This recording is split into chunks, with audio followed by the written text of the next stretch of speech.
The One Year Bible, English Standard Version, January 18. Genesis 37:1 through 38:30. Jacob lived in the land of his father's sojournings, in the land of Canaan. These are the generations of Jacob. Joseph, being 17 years old, was pasturing the flock with his brothers. He was a boy with the sons of Bilhah and Zilpah, his father's wives, and Joseph brought a bad report of them to their father. Now Israel loved Joseph more than any other of his sons, because he was the son of his old age, and he made him a robe of many colors. But when his brothers saw that their father loved him more than all his brothers, they hated him and could not speak peacefully to him. Now Joseph had a dream, and when he told it to his brothers, they hated him even more. He said to them, "Hear this dream that I have dreamed. Behold, you were binding sheaves in the field, and behold, my sheaf arose and stood upright, and behold, your sheaves gathered around it and bowed down to my sheaf."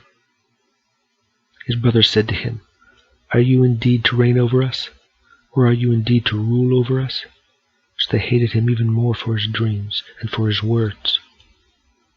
Then he dreamed another dream, and he told it to his brothers and said, "Behold, I have dreamed another dream, and behold, the sun, the moon, and 11 stars were bowing down to me." But when he told it to his father and to his brothers, his father rebuked him and said to him, "What is this dream that you have dreamed? Shall I and your mother and your brothers indeed come to bow ourselves to the ground before you?" And his brothers were jealous of him, but his father kept the saying in mind. Now his brothers went to pasture their father's flock, near Shechem. And Israel said to Joseph, "Are not your brothers pasturing the flock at Shechem?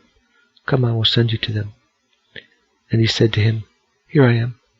So he said to him, "Go now and see if it is well with your brothers and with the flock, and bring me word." So he sent him from the valley of Hebron, and he came to Shechem. And a man found him wandering in the fields, and the man asked him, "What are you seeking?" "I am seeking my brothers," he said. "Tell me, please, where they are pasturing the flock." And the man said, "They have gone away, for I heard them say, 'Let us go to Dothan.'" So Joseph went after his brothers and found them at Dothan. They saw him from afar, and before he came near to them, they conspired against him to kill him. They said to one another, "Here comes this dreamer. Come now, let us kill him and throw him into one of the pits. Then we will say that a fierce animal has devoured him, and we will see what will become of his dreams." But when Reuben heard it, he rescued him out of their hands, saying, "Let us not take his life." And Reuben said to them, "Shed no blood. Throw him into this pit here in the wilderness, but do not lay a hand on him, that he might rescue him out of their hand to restore him to his father." So when Joseph came to his brothers, they stripped him of his robe, the robe of many colors that he wore, and they took him and threw him into a pit. The pit was empty, there was no water in it. Then they sat down to eat, and looking up they saw a caravan of Ishmaelites coming from Gilead, with their camels bearing gum, balm, and myrrh, on their way to carry it down to Egypt. Then Judah said to his brothers, "What profit is it if we kill our brother and conceal his blood? Come, let us sell him to the Ishmaelites, and let not our hand be upon him, for he is our brother, our own flesh." And his brothers listened to him.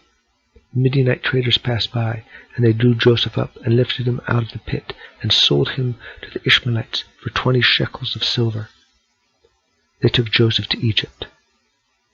When Reuben returned to the pit and saw that Joseph was not in the pit, he tore his clothes and returned to his brothers and said, "The boy is gone, and where shall I go?" And they took Joseph's robe and slaughtered a goat and dipped the robe in the blood. And they sent the robe of many colors and brought it to their father and said, "This we have found. Please identify whether it is your son's robe or not." And they identified it and said, "It is my son's robe. A fierce animal has devoured him. Joseph is without doubt torn to pieces." And Jacob tore his garments and put sackcloth on his loins and mourned for his son many days. All his sons and all his daughters rose up to comfort him, but he refused to be comforted and said, No, I shall go down to Sheol to my son mourning. Thus his father wept for him. Meanwhile, the Midianites had sold him in Egypt to Potiphar, an officer of Pharaoh, the captain of the guard. It happened at that time that Judah went down from his brothers and turned aside to a certain Adullamite, whose name was Hira. There Judah saw the daughter of a certain Canaanite, whose name was Shua. He took her and went into her, and she conceived and bore a son. And he called his name She conceived again and bore a son, and she called his name Onan. Yet again she bore a son, and she called his name Shelah. Judah was in Chezib when she bore him. And Judah took a wife for his firstborn, and her name was Tamar. But Judah's firstborn, was wicked in the sight of the Lord, and the Lord put him to death. Then Judah said to Onan, Go in to your brother's wife, and perform the duty of a brother-in-law to her, and raise up offspring for your brother. But Onan knew the offspring would not be his, so whenever he went into his brother's wife, he would waste the semen on the ground, so as not to give offspring to his brother. And what he did was wicked in the sight of the Lord, and he put him to death also. Then Judah said to Tamar, his daughter-in-law, Remain a widow in your father's house, till Shelah, my son, grows up, for he feared that he would die like his brothers. So Tamar went and remained in her father's house. In the course of time, the wife of Judah, Shua's daughter, died. Then Judah was comforted. He went up to Timnah to his sheep shearers, he and his friend Hira the Adullamite. And when Tamar was told, Your father-in-law is going up to Timnah to shear the sheep, she took off her widow's garments, and covered herself with a veil, wrapping herself up, and sat at the entrance to Enaim, which is on the road to Timnah. For she saw that Shelah was grown up, and she had not been given to him in marriage. When Judah saw her, he thought she was a prostitute, for she had covered her face. He turned to her at the roadside and said, Come, let me come in to you. For he did not know that she was his daughter-in-law. She said, What will you give me, that you may come in to me? He answered, I will send you a young goat from the flock. And she said, If you give me a pledge until you send it. He said, What pledge shall I give you? She replied, Your signet and your cord and your staff that is in your hand. So he gave them to her and went into her, and she conceived by him. Then she arose and went away. Taking off her veil, she put on the garments of her widowhood. When Judah sent the young goat by his friend Adullamite to take back the pledge from the woman's hand, he did not find her. And he asked the men of the place, Where is the cult prostitute who was at Enaim at the roadside? And they said, No cult prostitute has been here. So he returned to Judah and said, I have not found her. Also the men of the place said, No cult prostitute has been here. And Judah replied, Let her keep things as her own, or we shall be laughed at. You see, I sent this young goat, and you did not find her. About 3 months later, Judah was told, Tamar, your daughter-in-law, has been immoral. Moreover, she is pregnant by immorality. And Judah said, Bring her out, and let her be burned. And as she was being brought out, she sent word to her father-in-law, By the man to whom these belong, I am pregnant. And she said, Please identify whose these are, the signet and the cord and the staff.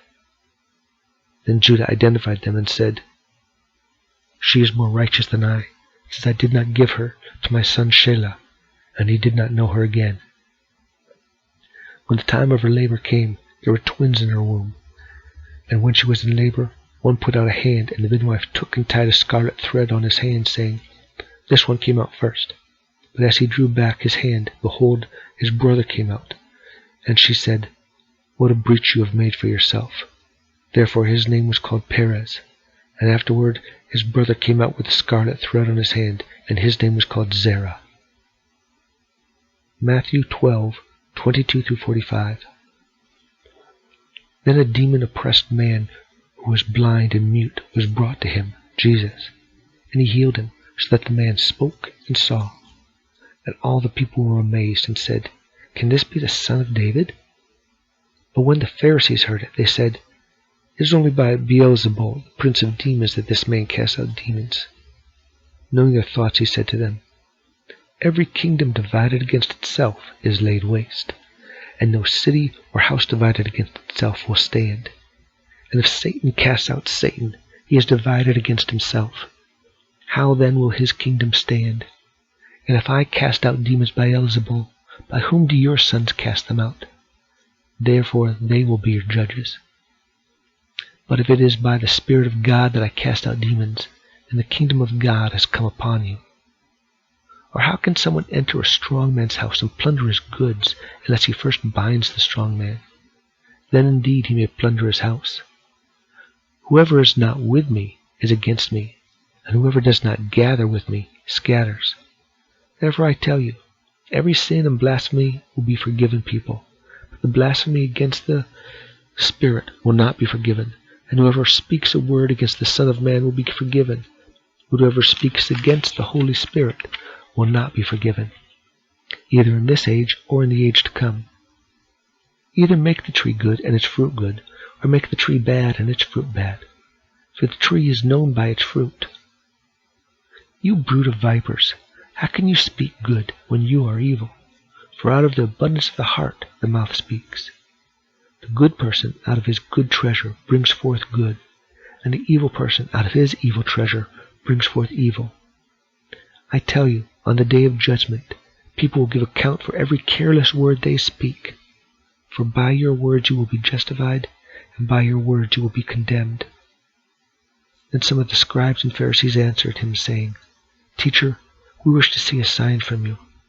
But he answered them, An evil and adulterous generation seeks for a sign, but no sign will be given it except the sign of the prophet Jonah. For just as Jonah was 3 days and 3 nights in the belly of the great fish, so will the Son of Man be 3 days and 3 nights in the heart of the earth. The men of Nineveh will rise up at the judgment with this generation and condemn it, for they repented at the preaching of Jonah, and behold, something greater than Jonah is here. The queen of the south will rise up at the judgment with this generation and condemn it, for she came from the ends of the earth to hear the wisdom of Solomon, and behold, something greater than Solomon is here. When the unclean spirit is gone out of a person, it passes through waterless places seeking rest, but finds none. Then it says, I will return to my house from which I came. And when it comes, it finds the house empty, swept, and put in order. Then it goes and brings with it 7 other spirits more evil than itself, and they enter and dwell there. And the last state of that person is worse than the first. So also will it be with this evil generation. Psalm 16, 1-11. A miktam of David. Preserve me, O Lord, preserve me, O God, for in you I take refuge. I say to the Lord, You are my Lord. I have no good apart from you.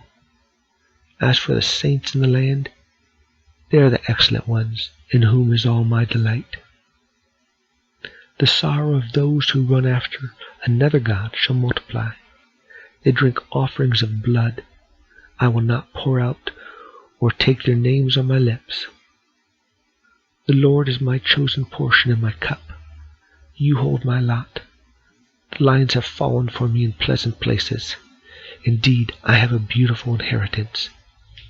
I bless the Lord who gives me counsel. In the night also my heart instructs me. I have set the Lord always before me. Because he is at my right hand, I shall not be shaken. Therefore my heart is glad, and my whole being rejoices. My flesh also dwells secure. For you will not abandon my soul to Sheol, or let your Holy One see corruption. You make known to me the path of life. In your presence there is fullness of joy. At your right hand are pleasures forevermore. Proverbs 3, verses 27-32. Do not withhold good from those to whom it is due, when it is in your power to do it. Do not say to your neighbor, Go and come again. Tomorrow I will give it, when you have it with you. Do not plan evil against your neighbor, who dwells trustingly beside you. Do not contend with a man for no reason, when he has done you no harm. Do not envy a man of violence, and do not choose any of his ways. For the devious person is an abomination to the Lord, but the upright are in his confidence.